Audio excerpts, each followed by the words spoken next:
Good afternoon, and welcome to the DCTV News at Noon program. The Southwest TV Translator Association underwrites the news, and Dolores County Broadcasting Network provides the support for DCTV. The News at Noon program assembles the best and most interesting news from the area, offers intriguing content for its viewers, and provides local weather for the Four Corners region. Give us a call with news tips or topics you'd like to see covered. The number is 677-4119. We appreciate you watching. Today's show is live on Monday at noon and rebroadcast at 2:30 and 8 p.m. and again re-aired on Thursday at noon, 2:30 and 8. I'm Kendra Cook, and my co-hosts are Kelsey Kiesling and Jerry Tope with the weather. Today is Monday, August 15th, 2016. Now here's what's in the news. From the Cortez Journal, Montezuma County Commissioners aired grievances about the federal government to the sympathetic ear of Republican U.S. Representative Scott Tipton during a meeting last week in county chambers. Topics ranged from eagles and roads to federal land policy and burdensome archaeology studies. On eagles, Commissioner Larry Don Sukla said federal buffer requirements for nests are inconsistent and unfair. A golden eagle nest in a proposed trail expansion at Phil's World is forcing trails to be rerouted or eliminated. How is it that a bike trail cannot go under an eagle's nest, but a bright yellow raft full of people on the lower Dolores River can float directly under one, he said. On roads, the commissioners assert county ownership of Forest Road 526, Dolores to Norwood, where it travels through the county. They paid for a study that concluded it was there before the National Forest's creation. Commissioner Keenan Ertel said it's difficult to deny it is our road, and the Forest Service agrees, but they say we have to file a lawsuit for it to be officially recognized as county jurisdiction. On federal land policy, there is concern that potential restrictions on a proposed area of critical environmental concern near the Mesa Verde National Park entrance could block a key portion of the proposed 17-mile Paths to Mesa Verde Trail between Cortez and Mancos.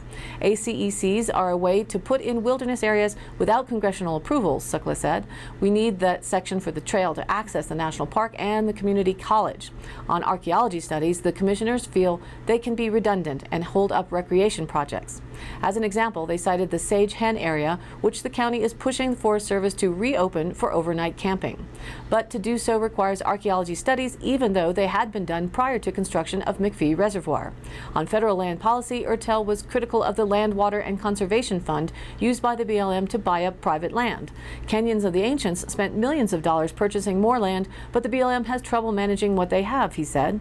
For example, a private bike club recently pitched in $5,000 towards a BLM archaeology study needed to move forward the trail expansion proposal at Phil's World. Tipton was sympathetic with the commissioner's woes and has been fighting similar battles with federal land agencies in Washington. He said appropriation bills are the key battleground for controlling federal spending. In a recent conversation with Forest Service Chief Tom Tidwell, Tipton said the chief went to great lengths to explain campground closures and reductions in services were necessary due to lack of financial resources. Quote, but when you look at the budget, there is a $174 million line item to purchase land, Tipton said. I'd rather see that money go towards firefighting and proactive forest treatment to reduce fuels. That creates jobs and reduces the risk of catastrophic wildfire. According to the Durango Herald, authorities don't yet know why a New Mexico police officer in a small village famous for its green chili and not much more pulled over 2 Ohio murder suspects before being gunned down. But the daytime encounter with Jesse Haynes and James Nelson on Friday turned out to be deadly for one of the 8 police officers in Hatch, 190 miles south of Albuquerque. Officer Jose Chavez, 33, was shot dead at a convenience store in front of a fellow officer who had just arrived, authorities said. The suspected shooter is Haynes, 38, who, along with Nelson, was wanted in Ohio in the July 25th shooting, death of a 62-year-old man just outside Chillicothe, about 60 miles south of Columbus. Ohio authorities had said that Haynes and Nelson, 36, were believed to have fled the state and were armed and extremely dangerous, warning that the 2 men have a violent criminal history. Police arrested Nelson and were waiting for Haynes to be released from the hospital to book him on state charges, Sheriff's spokeswoman Kelly Jameson said. Haynes was treated for a gunshot wound to the right thigh that appeared to be self-inflicted, she said. A third man, who police said had been hitchhiking, is being treated as a witness and won't face charges. From the Durango Herald, with help from the military, rescue workers early Sunday located 2 women who spent 3 nights lost in the Weminuche Wilderness northeast of Vallecito Reservoir. La Plata County Search and Rescue was notified Friday night of the 2 women who became separated from another member in their party and had not returned as expected, said Butch Knowlton, director of Search and Rescue. They were near Dollar Lake and Cave Basin, which is past the end of Middle Mountain Road. The women were on what was supposed to be a short hike with 2 llamas, he said. A Flight for Life helicopter and numerous search and rescue members were unable to locate the women Saturday. La Plata County Search and Rescue requested help from the military, which can fly at night and has equipment to conduct nighttime searches, Knowlton said. They were spotted by military aircraft very early Sunday and brought out of the wilderness. The mission came to an end about 5 a.m. Sunday, he said. Neither woman was injured.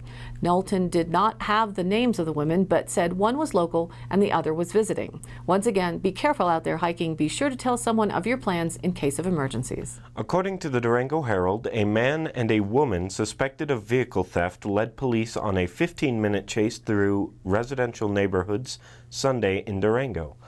The pursuit started at about 4:15 p.m. in town after someone reported seeing a man checking parked cars for unlocked doors, said Sergeant David Griggs with the La Plata County Sheriff's Office. A sheriff's deputy who happened to be in the area spotted the vehicle and stopped it, but the license plate didn't match the description of the vehicle, a blue 2015 Ford Explorer, Griggs said. During the traffic stop, the car sped away, he said. Griggs was unsure of the exact route, but he said the car traveled on Colorado Highway 3 down to South Camino del Rio, north on Rusa Avenue, and up to Forest Avenue, back to Rusa Avenue, and up Tech Center Drive, where it crashed through a gate. The driver, Javonis Knox, 18, was arrested on suspicion of motor vehicle theft, reckless endangerment, criminal mischief, trespassing, and driving under the influence of marijuana, Griggs said. A male passenger also was arrested on suspicion of trying to break into cars, but the case is expected to be handled by the Durango Police Department. The chase reached speeds of 50 miles per hour in residential neighborhoods, so deputies discontinued the pursuit and turned off their overhead lights, he said. But neighbors kept pointing deputies in the direction of the vehicle, and officers were able to keep an eye on its whereabouts. The Ford Explorer was reportedly stolen out of Kansas, Griggs said. Investigators plan to execute a search warrant on the car Monday morning. The Cortez Journal reported from Denver. State attorneys last Thursday agreed that a Durango doctor and 3 other physicians did not violate any law or rule despite having their licenses suspended for allegedly abusing the medical marijuana system. Attorneys for the doctors are asking a Denver District Court judge to lift the license suspensions in what could become a precedent-setting case that may make its way to the Colorado Supreme Court.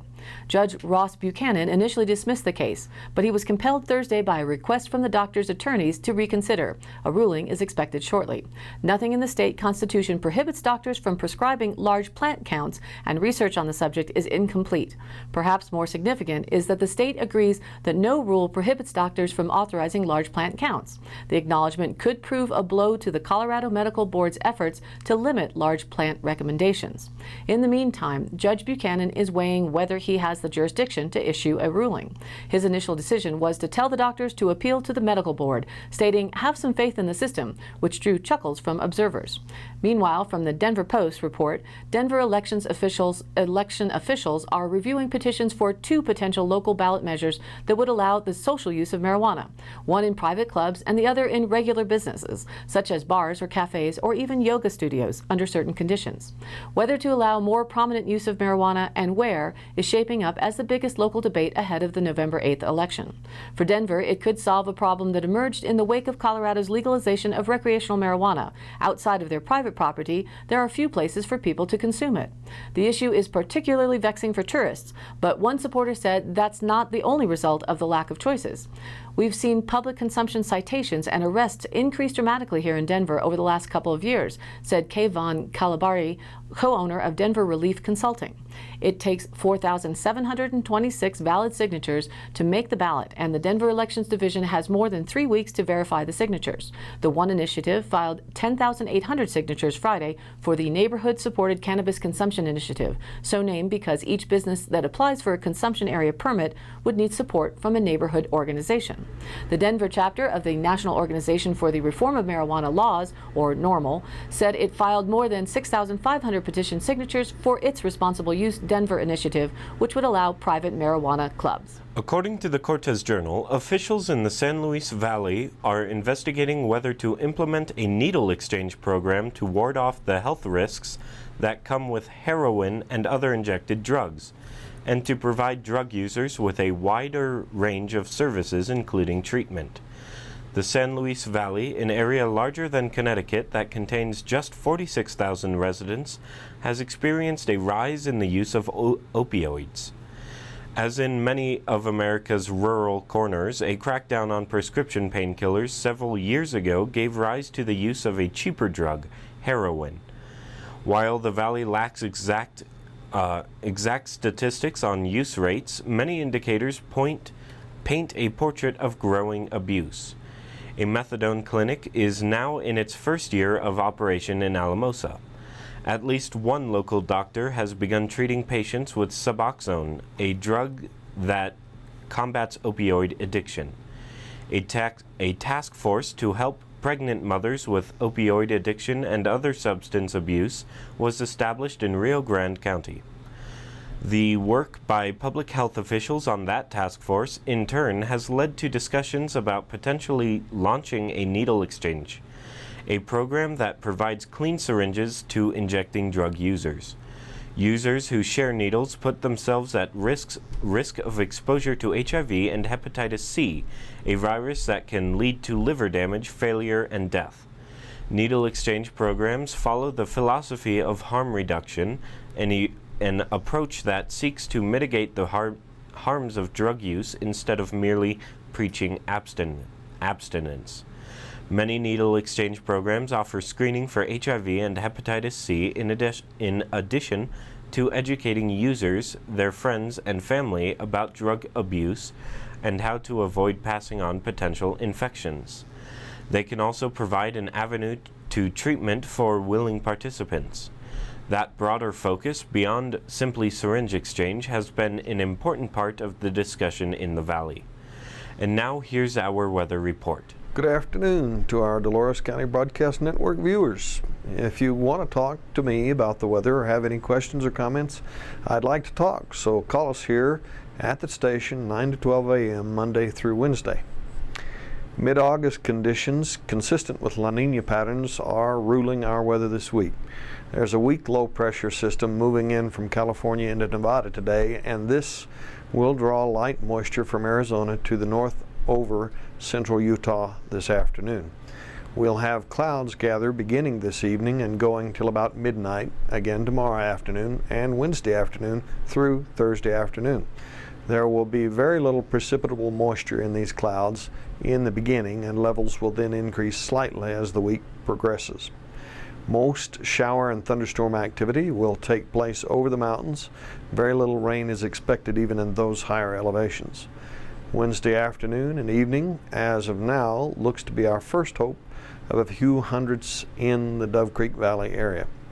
Thursday's midday have smaller amounts forecast. Friday and Saturday are midday are forecast to have short periods of short storm activity with chances of a few hundredths of an inch each day. As the week progresses, we will get a clearer picture as we see just how much moisture content the clouds will have. No radar for our area prevents real precise estimates.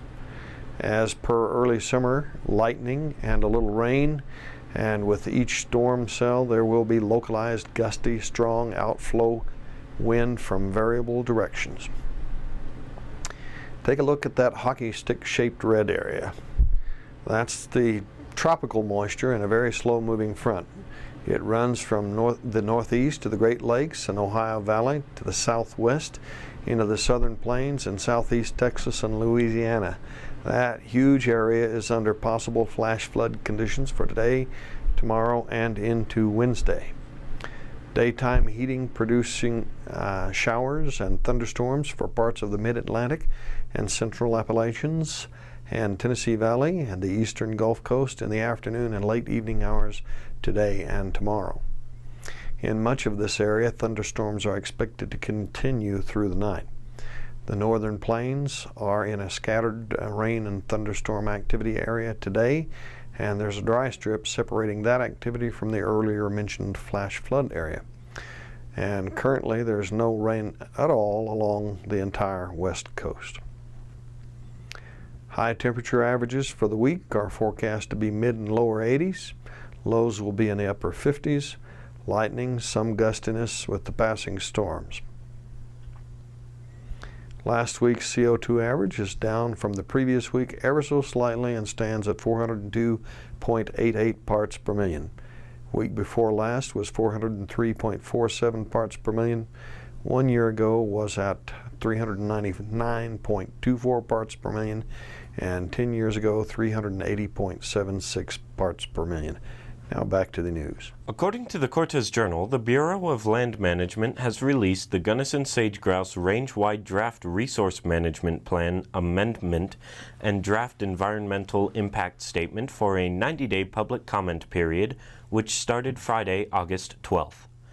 The bird, which exists only in southwest Colorado and southeast Utah, was listed as threatened under the Endangered Species Act in November 2014.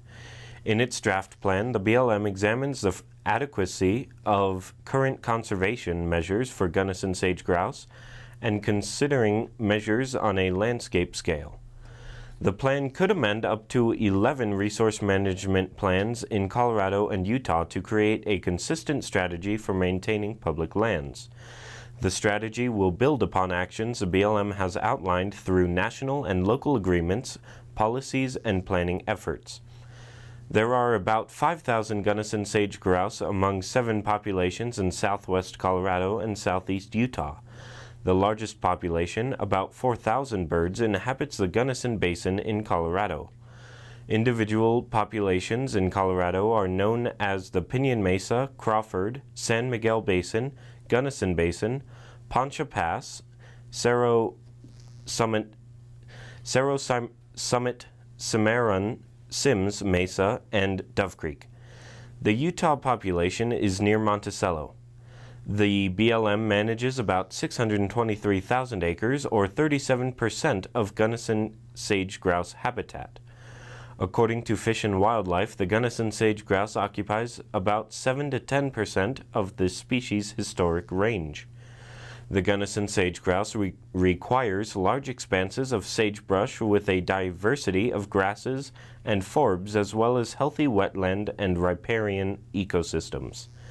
Sagebrush provides the sage-grouse with cover as well as fall and winter food. From the Cortez Journal, the Centers for Medicare and Medicaid Services recently awarded Southwest Memorial Hospital a 3-star rating. The ratings are part of CMS's Hospital Compare rating, which assessed more than 4,000 hospitals across the country from 1 to 5 stars based on metrics such as timeliness of care, patient experience, and mortality. Southwest Memorial was above the national average in timeliness of care and was the same as the national average in effectiveness of care, patient experience, readmission, mortality, and efficient use of medical imaging, according to CMS. There was not enough data reported to assess the hospital in safety of care, another metric used to determine the ratings. In a statement, Southwest Health System CEO Kent Rogers said hospital staff members are examining the rating. As a critical access hospital, in many cases, Southwest Memorial makes sure patients are stable and then transfers them to another hospital, said SHS Marketing Director Haley Leonard. Most heart attack and stroke patients are transferred out, she said. There was no data in certain areas of the analysis because Southwest Memorial doesn't handle certain patients as a critical access hospital, Leonard said.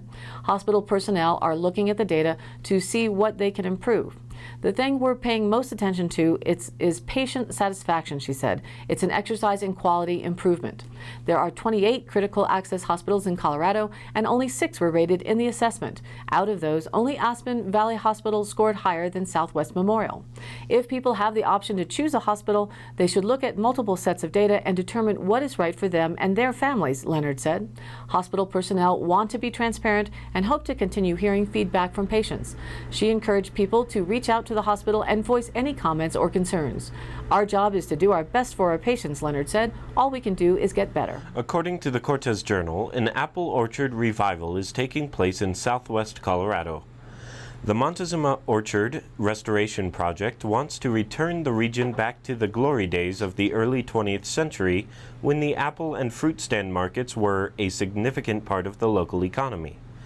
Back then, fair schedules showed 50 different varieties of apples, many unique to Colorado, said Jude Schoenemeyer, orchardist and founder of MORP, during a presentation August 8th at the Cortez Cultural Center. The hardy and versatile apple is especially ripe for a comeback, he said.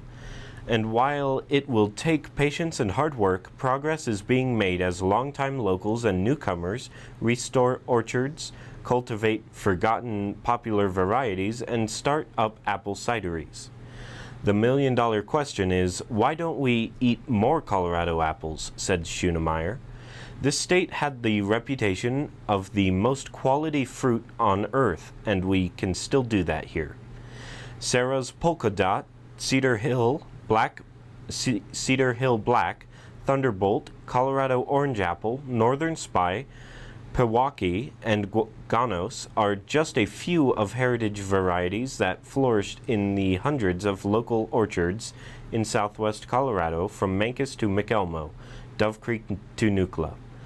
Jude, his wife Addie, and a couple of dozen dedicated apple revivalists are repaving the road built by pioneers like Jasper Hall, fruit wizard of Montezuma County, whose early orchards in McElmo, Lebanon, and Lakeview survive 100 years after his death. The New York Times, reporting on hemp status in Colorado, stated that 3 years into the nation's hemp experiment, the crop still is unproven for a hazy potential. Hemp could be enormously profitable, but right now there are just as many questions as answers for pioneer growers. Authorized for research and experimental growth in the 2014 Farm Bill, hemp is being grown this year on only about 6,900 acres nationwide, according to industry tallies based on state reports. The crop is still too new to be tracked by the U.S. Department of Agriculture, which has no recent estimates of market prices or commercial uses for marijuana's non-intoxicating cousin. Growing hemp was illegal from 1937 until 2014 because, they said, the plant can be manipulated to enhance a psychoactive chemical in the plant's flowers called THC to produce the drug marijuana. The U.S. Drug Enforcement Administration said this week that it still considers the plant an illicit drug with no medical use, limiting its production to state-authorized research and experimental uses. So even though hemp production is legal, it's still challenging. First, farmers have to live in one of the 29 states that have authorized hemp research, such as Colorado. The hemp they grow can be sold for profit, but only if authorized by their state's agriculture authorities. Next, they have to find seed, a daunting prospect. Farmers can now legally import hemp seeds, but the seeds are pricey, and one must consider that seeds developed to thrive in Canada or another country may struggle in the U.S. Then farmers have to make sure their seeds grow into hemp plants with a very low content of THC. The Colorado Department of Agriculture, which regulates hemp growers, is at least a year away from certifying hemp seed, meaning the seed is guaranteed to produce hemp under the legal THC threshold. The crop is so experimental that only 3 states currently have more than 100 acres in it: Colorado, Kentucky, and Tennessee. Hemp entrepreneurs are saying that the market for hemp oil is currently much larger than its more traditional fiber uses. Like corn, hemp can also be used for fuel, though low gas prices have steered growers to other uses for their hemp crops. There's no commodity pricing to say how much processed hemp is selling for. Right now, all the hemp growers already have buyers in place sold under private contracts. Back in Colorado, agriculture officials say the crop is very much still an experiment for growers. Farmers don't yet know how much water the plants need. Anecdotal reports have it using 1/3 as much water as corn or wheat, though published research is flimsy. And the agency is still testing to see how Colorado's high altitude affects the plant's THC content. Still, hemp shows potential for growers looking for a new crop to supplement their existing rotation. I'll be taking a look at what's happening locally at the test fields in our area in a special report coming up in a future broadcast. And now for the Dolores County Sheriff's Roundup for the week of August 8th through the 14th. An out-of-town relative requested locating family members in Egner. A telephone welfare check was conducted and everyone was fine. A family requested assistance with a custody dispute. The situation was diffused and referred to the courts. A county resident reported concern over drones flying low overhead close to property. A town resident reported neighbors blocking driveway access. A motorist reported a small dog at large running alongside the highway. Animal control was called and assisted with local knowledge that led to the successful location of the owner. While transporting an inmate, a deputy reported smoke visible from Highway 491 appearing to be in a field. The Dove Creek Volunteer Fire Department responded and learned it was an unreported controlled burn. Another IRS scam telephone call was reported by a resident. Be vigilant by not sharing or confirming any personal information over the telephone on these inbound calls. If you feel that the IRS does wish to speak with you, contact them at 1-800-829-1040 from 7 a.m. to 7 p.m. Monday through Friday. That's it for today's Roundup. Stay tuned tomorrow for more updates. In today's High Country happenings, Montezuma County Board of Commissioners suspended the burn ban this morning, August 15th, but please remain careful with any open fires. Today is the first day of the Dove Creek schools. Please be aware of the school buses and students walking. The student-parent meeting for kids attending 6th through 12th grades will be tonight, Monday, August 15th at 6 p.m. in the Commons area at the Dolores County High School. Friday, August 19th, the Four Corners Lecture Series at 7 p.m. will be in the Chapin Mesa Museum Auditorium at Mesa Verde National Park. The presentation is titled Happy Birthday National Parks Service 100 Years of Birth and Growth of America's Best Idea. The presentation is free, but park entrance fee is required. Also Friday, August 19th, live music with Rob Webster from 8 p.m. to midnight at Blondie's in Cortez. Requests, rock, and much more. Visit the artist's website at robwebster.com. All of the happenings are posted on our DCTV News at Noon Facebook page, along with the embedded YouTube replays of the live show and the exclusive DCTV 5-day forecast. If you have an event, you can email us at dcbnnews@gmail.com or call the station at 677-4119 and we'll be sure to get it on air. Thanks for tuning in. This program is aired live at noon Monday through Wednesday and rebroadcast at 2:30 and 8 p.m. on channel 32.1 and then rebroadcast Thursday, Friday, Saturday in the same order at noon, 2:30 and 8 at each day respectively. Share this with a friend and catch the broadcast on demand on YouTube and featured on the Facebook page. Please like us there and comment. We'd love to hear your voice. For Kendra Cook, Jerry Tope, and everyone at DCTV with the News at Noon program out of Dove Creek, USA, I'm Kelsey Kiesling. We'll be back here tomorrow with the News at Noon.